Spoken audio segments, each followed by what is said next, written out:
تو آج انشاءاللہ ہم اس پر مکمل گفتگو حج کے ٹاپک پر اپنے علماء کرام سے کریں گے. اس میں مسائل بھی ہوں گے، فضائل بھی ہوں گے. تمام دیکھنے والے، سننے والے ناظرین و سامعین انشاءاللہ اس پروگرام سے اور اس گفتگو سے خاص طور پر مستفید ہوں گے. ہمارے ساتھ گفتگو کے لیے سب سے پہلے ہمارے بہت ہی محترم جناب پروفیسر ڈاکٹر محمد علی کریمی صاحب آپ تشریف فرما ہیں. آپ کو خوش آمدید کہوں گا. گفتگو کا آغاز کریں گے پروفیسر محمد علی کریمی صاحب سے. کریمی صاحب بسم اللہ کیجیے گا.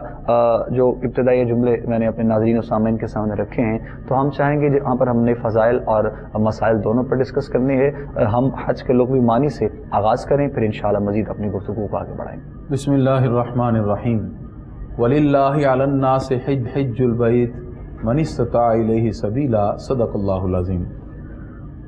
اسلام کے اندر جو 5 بنیادی رکن ہیں ان میں سے 5واں رکن بیت اللہ کا حج کرنا ہے. بے شک حج کا لغوی معنی قصد یا ارادہ کرنا ہے، اور اصطلاح میں 8 ذی الحج سے لے کر 12 ذی الحج تک یعنی جو 5 دن ہیں اس میں مخصوص مقام پر مخصوص مناسک ادا کرنے کو حج کے نام سے تعبیر کیا جاتا ہے. در حقیقت حج کیا ہے؟ اللہ تبارک و تعالی اپنے پیارے اور محبوب لوگوں کی اداؤں کو ہر سال زندہ کرنے کے لیے اسی جگہ پر اسی مقام پر آ کر وہی ادائیں اپنانے کا حکم دیتا ہے جو اللہ کے پیاروں نے ضرورت کی وجہ سے اپنائی تھیں. سبحان اللہ. تو گویا کہ حج وہ مقدس عبادت ہے جو زندگی میں ایک مرتبہ فرض بھی ہے اور اس کے ساتھ ساتھ اللہ کے پیاروں کی یادیں جڑی ہیں اور وابستہ ہیں.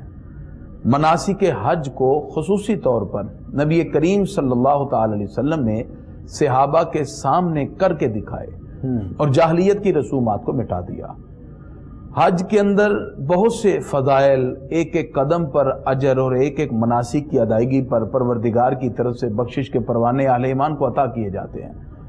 نبی کریم صلی اللہ تعالی علیہ وسلم ارشاد فرماتے ہیں جو بندہ حج کے لیے گیا اس نے فسق اور گالی نہ بکی، کسی کے ساتھ برا کام نہ کیا، وہ جب حج کر کے لوٹے گا تو ایسی ہے جیسے آج ہی ماں کے پیٹ سے پیدا ہوا. واہ سبحان اللہ. ہر قدم پر ہزاروں لاکھوں نیکیاں پروردگار نے رکھی. سبحان اللہ. ایک ایک عمل پر پروردگار بخشش کے پروانے عطا فرماتا ہے. در حقیقت حج اسلام کا 5واں رکن ہے اور یہ صاحب استطاعت پر زندگی میں ایک مرتبہ فرض ہوتا ہے. ٹھیک. جو وہاں جانے کی استطاعت رکھے اس پر زندگی میں ایک مرتبہ فرض ہے. اور ایک روایت میں یہ بھی آتا ہے کہ جس کے پاس استطاعت ہو، طاقت بھی ہو اور کوئی رکاوٹ اور ممانت بھی نہ ہو بیت اللہ کا حج کرنے میں، اگر پھر بھی وہ حج نہیں کرتا تو آقا علیہ الصلوۃ والسلام فرماتے ہیں ہمیں اس سے کوئی غرض نہیں، وہ یہودی ہو کے مرے یا نصرانی ہو کے. اللہ. یہ وعید اس بات کی دلیل ہے کہ اہل ایمان وہ لوگ جو صاحب استطاعت ہیں ان کو اگر اللہ تعالیٰ نے استطاعت دی ہے تو ان کو زندگی میں ایک مرتبہ حج کی ادائیگی ضرور کرنی چاہیے. ضرور کرنی چاہیے. یہ حج کی ادائیگی سے جہاں گناہوں کی معافی ہے اس کے ساتھ ساتھ اللہ رب العزت کی بارگاہ کی خوشنودی اور رضائے الہی کے حصول کا خوبصورت ترین طریقہ ہے. سبحان اللہ. یہ مناسک حج آقا علیہ الصلوۃ والسلام نے کر کے دکھائے. حج کی بنیادی طور پر 3 اقسام ہیں: حج افراد، حج قران اور حج تمتع.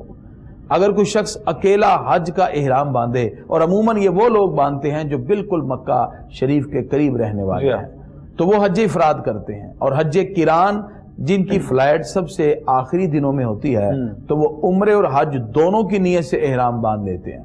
اور نبی کریم صلی اللہ تعالی علیہ وسلم نے اپنی زندگی میں ایک ہی حج کیا اور وہ حج قران تھا. اور حج تمتع جو اکثر بیت اللہ شریف کے دور والے ممالک میں رہنے والے لوگ کرتے ہیں، چونکہ ان کی فلائٹ پہلے ہوتی ہیں 40-30 دن پہلے، تو وہ پہلے عمرے کا احرام باندھ کر عمرہ کرتے ہیں.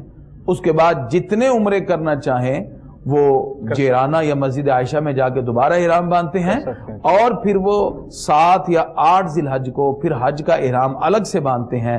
اسے حج تمتع کہا جاتا ہے. تو اس انداز میں حج افراد، قران اور تمتع تینوں کی اقسام مفسرین نے اور مجتہدین نے ذکر کی ہیں. حج در حقیقت اسلام کی وہ خصوصی عبادت ہے جس میں اجتماعیت کے ساتھ ساتھ یونٹی، ایکویلٹی، مساوات، برابری، تقوی، طہارت، پرہیزگاری، یہ ساری کی ساری کیفیات کا اظہار بھی ہوتا ہے.